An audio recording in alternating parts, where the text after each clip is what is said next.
Alright everyone, how's it going? So this VOD, I'm going to make up two VODs here for JV. The first is just going to be on Oasis. And what I wanted to go over Oasis is just your pathing, right? And kind of the strategy behind the comp that we were running. The Piggles and I kind of wanted you guys to run. To show you guys, I guess this is kind of on me for not reviewing your Oasis VOD from last time. So I'm going to show you something. And I think it's on this Blossom. Yeah. I think it's gonna be this. Alright, if you go to the VOD review that I did for Varsity, you'll see something very similar to what they did during the scrim on, I think Monday or I think Wednesday or Friday, something like whatever they scrimmed, right? Alright. Okay. Okay. Alright. So, first things first, right? The idea is we want to own high ground, right, with speeds. So you'll see Varsity take the high ground approach, right? One thing Varsity doesn't do here, at least when they were scrimming on Monday and Wednesday, is they don't have a target priority, right? They don't call who they're going on, you know, they don't realize what they're supposed to do. And part of this also is that they believe that their objective here is to cap the point, right? Rush comps, I know it's a control point. Control point is important. This is death, right? These pit areas, the Samoa pit, the Ruins pit, they're death traps, right? The only way you're ever going to go into those pits is if you've got 100% point control, or if you're up 2 or 3 and you know that you can cap the point and still win the team fight. Going into these pits just to try to cap the point kind of just gets you deleted. Right, so we're going to watch what Varsity does, and I'm going to quickly show you guys what you guys do. Right, so Matt gets pulled down. He knows immediately he can't play pit. Like, it's a death trap, right, for him to play pit. So he uses wall to get back up. Unfortunately, though, there was no communication in this, and I believe Cap wanted to go in, but we don't call a target. You'll see what ends up happening. Right, Cap, because he notices that the point starts to cap a little bit, or taking control, decides I'm going to contest the objective. Right. Him trying to contest the objective, it turned into a 1v5. Instead of us rushing one of their backlines, whether it's the Juno or maybe the Brig, right, us thinking that our objective as a rush comp is to somehow play the objective here, gets us killed. Right. Trying to show you that, right? Immediately loses that team fight. Now we're gonna go to the your actual VOD from your game yesterday. Right. Kirby, right? We stage high, which is great. That's the path that we want to take. We want to just kind of have control here, and then we want to pick up a target, right? You see that our tracer, Rocket, I believe, right? Yeah, Rocket. He's going on a flank, right? He's trying to set up, right? Rocket essentially needs an engagement from the rest of the team. Who are we committing on, right? Rocket's almost there. I'm assuming Rocket's going to wait until he at least has one more blink. Right? Look, he's got 2 blinks, right? All Rocket needs is communication from the team on what we're going to engage on, right? But we don't do that. We sort of do the same thing that Varsity did. We're playing pit, right? And this is the problem. I believe Varus is going to get deleted here because now Varus is trying to heal Kirby on the pit.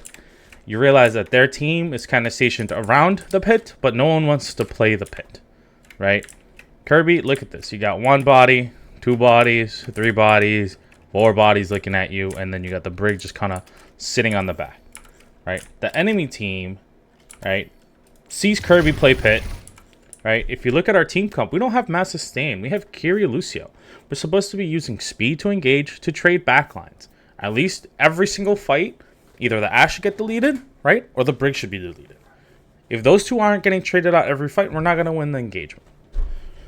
So Kirby, again, you play pit. Again, I understand it's a control point. Control point hasn't even activated. You play pit.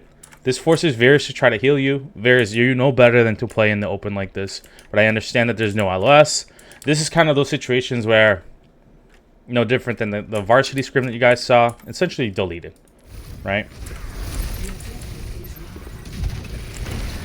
There's no saving Kirby. It doesn't matter if he's just block, punch, he's dead, right? So I just wanted us to go over that on the engagements of, especially in this team comp right here, our situational awareness of what our responsibilities are based on the comp that we're running is very important for JV, right? I don't expect us to be out mechanically beating teams, but we should be out communicating teams and at least managing the engagements where at least our main objective we are able to complete even if we don't win the team fight. Right here, I want to kill the Brig, I want to kill the Ashe. We just don't do it, right? We're back here again. Right. Again, what is our objective? It's this guy right here, right? It's either this guy or this guy. Kirby, the Ram's not really your priority, right? Like, we have to kind of play around him. Almost ignore him in a way, right? You want to go this way, right? The reason why we do this, let's say you speed this way. The Ram thinks, okay, I'm going to go and get the Kiriko. All Varus has to do is survive a little bit, almost like bait him in. TP to you. Ram has now used Nemesis form to try to trade your backline. Isn't able to because Bob should be able to just speed with you, or should be speeding with you. Right? You guys are trading here or here. This guy trades back here, or tries to. Doesn't realize that we have cooldowns, right? Bowser is able to get away. Varus is going to be able to get away. All right? And we win the engagement that way. But instead, we're having this weird fight here. Like, this is not our problem. And I know it sounds crazy, Kirby, but you don't have the sustain needed to win this engagement. And that's the problem. Like, Guitar Bob has amp, and Lucio heals and speed. Like, that's what he's able to provide. He's not able to provide you with packs. He's not able to provide you with whiplash. He's not able to provide you with some, inspire. Nothing. He just isn't able to. We don't have a Brig here. So you thinking that you're going to win the sustain fight versus this guy with the Juno, right? And Ashe poking you on and a Brig, it's just not going to happen. Right? So, long story short, that's kind of what I want to go over there. Understanding the paths that we have to take to get to our objectives. Right? So this happened on Oasis. I might do one on King's Row because I sort of saw the same thing. So if you look at it this way, we do this again. We're dead, right? We're going to have to reset. I believe we take it with this one, right? Again, better approach, right? The reason why you want to play high ground here if they're not going to contest you is you're able to then speed this way, cut them off this way, right? Cut them off this way, right? And if this guy uses either one of his nemesis early, he's not able to reach to help out the rest of his backline. Normally, I prefer to run the Mei. You'll see what Varsity does. They end up running the Mei. And that's how they win their engagements, right? So, see how the Brig is playing so far back and he's trying to kind of prevent that path? At one point, we have to call for speed, right? And we have to sort of stop taking this linear path, right? So what I mean by that, Kirby, is call speed. He's there. I don't care if we speed this way to cut them off, right? You're going to have amp. Like, the idea is that you have a better movement ability than he does, right? Otherwise, if we're not going to use speed, then what's the point of running Lucio? All right, so that ends up happening, right? We end up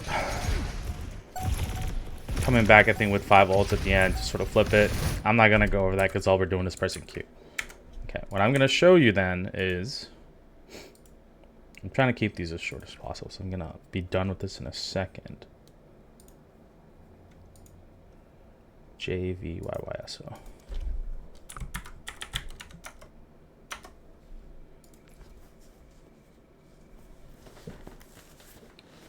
Ready for battle. Okay.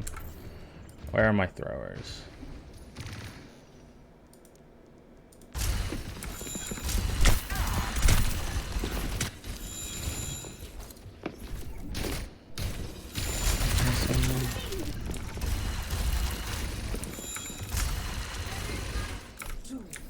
Okay. Round 2.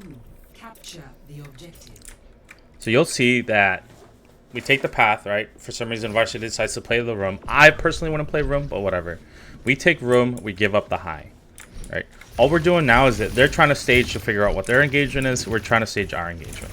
This Tracer, for some reason, decides to mark out in the open. That's fine. We have Mac marking. And then Cap is able to run a right click here and essentially kill the Tracer. right? Just perfect. You'll see then that, look what they do. Again, I don't know why tank, like if I'm a tank, I'm not playing pit. I don't care if you guys are telling me to contest. Contest what, dude? I'm just going to go out there and die and feed. So you'll see it right here. I think that's a little deja vu, right? You guys saw the past two different maps that I showed you, exact same maps, some different teams. He's dead.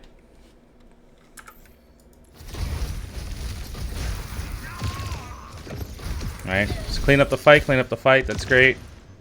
All right. You'll see now that Varsity is going to stage on the left, a little bit of high ground control here. All we're going to do is pick a target, right? So you'll see Piercing here go. He's going to pick a target. The idea is we're going to cut one of them off. Doesn't matter who, right? We're going to cut one person off, right?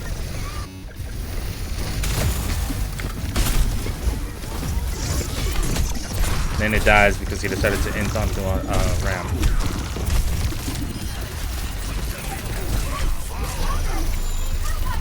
As much as Piercing is zoning that ram or trying to keep that ram away, that's not his priority.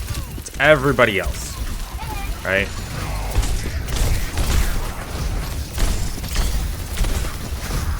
Of course, there's another cooldown. His team's alive.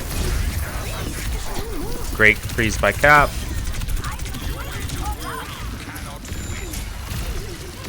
All right. So that's just a little bit about the difference of how I want us to understand our team compositions, our target priority, and kind of how to path on this map. You guys are going to play on this map for a little bit.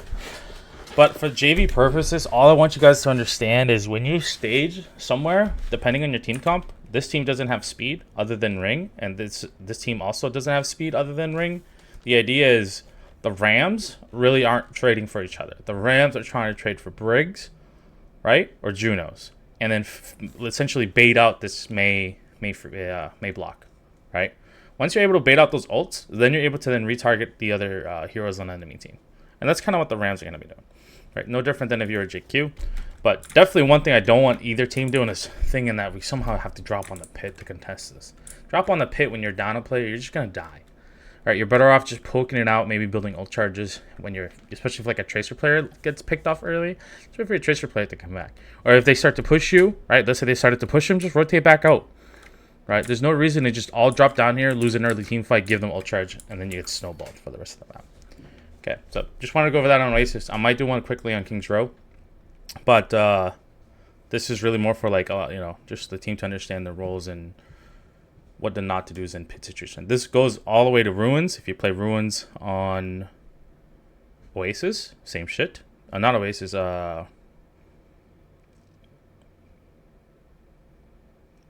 I already forgot that map. Jeez. But you guys know the one I'm talking about. Ruins is the same way, and Samoa is the same way. If you're going to drop pit, you better have won the team fight before you start to drop pit to contest. All right, other than that, team, I will see you at the next one, and wish you the best.